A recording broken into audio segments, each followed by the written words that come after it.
If you are confused on how to say the name properly, remember, it is not Sturmanskie. Sturmanskie. It is Sturmanskie.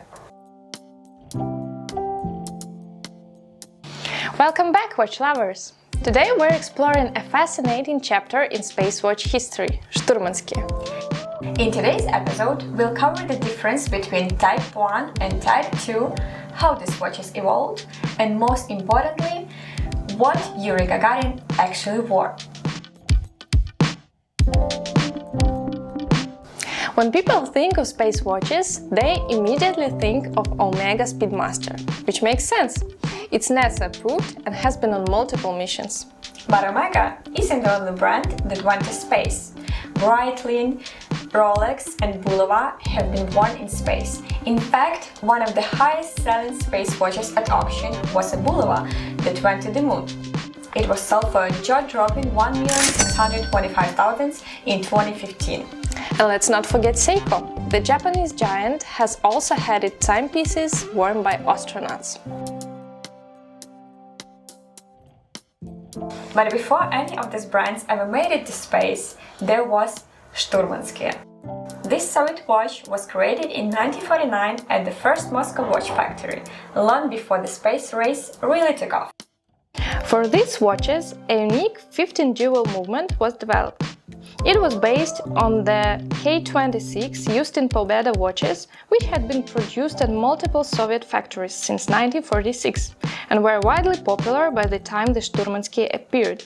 The K26 in turn was derived from the French R26 caliber, and the Soviet Union had acquired LAP's technology in 1936 to establish its third watch factory. The first Sturmanskie model featured a compact 33mm case, a simple yet highly legible dial, blued hour and minute hands, and long bright red second hand.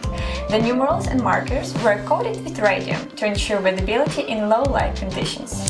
And the key feature of this timepiece was the stop-second function, which allowed for precise time synchronization. When the crown was pulled, a lever engaged to stop the balance wheel, effectively halting the watch. However, the early versions lacked shock protection and their snap-on case backs were not airtight, making them vulnerable to dust and moisture. Notably, there was no official classification of Sturmanskie models at the time. The modern-day designations, Type 1 and Type 2, were introduced by collectors long after production. Unlike civilian timepieces, Sturmanskie watches were never available for public purchase. They were exclusively issued to Soviet Air Force pilots and provided to graduates of military flight schools. Upon completion of service, these watches were typically reclaimed as a part of Aviators standard equipment, though in certain cases they were awarded as a distinction for exceptional achievement. In 1954, the Type 2 model was introduced, featuring several enhancements. The 43M caliber, now with 70 jewels and stop-second function, incorporated shock protection and sealed case back, preventing dust and moisture from entering. The power reserve extended to 34 hours, with a daily deviation of up to 30 seconds.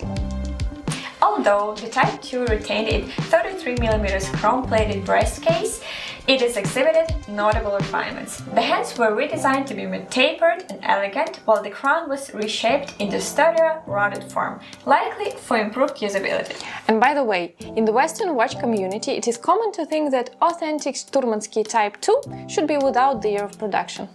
But the truth is that only Type 1 always had a production date, and in Type 2 both variants are original. That is because from 1954 to 1957 the date stamp was present, but in later models between 1957 and 1959 it was not.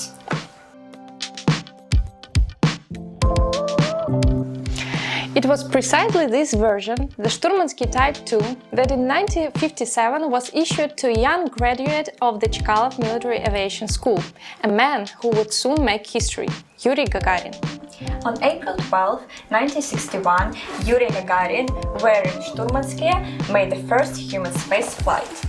Although it is quite possible that the Sturmanskie was a proved piece of cosmonaut equipment. Known as the Type 2, the watch flew into space and back.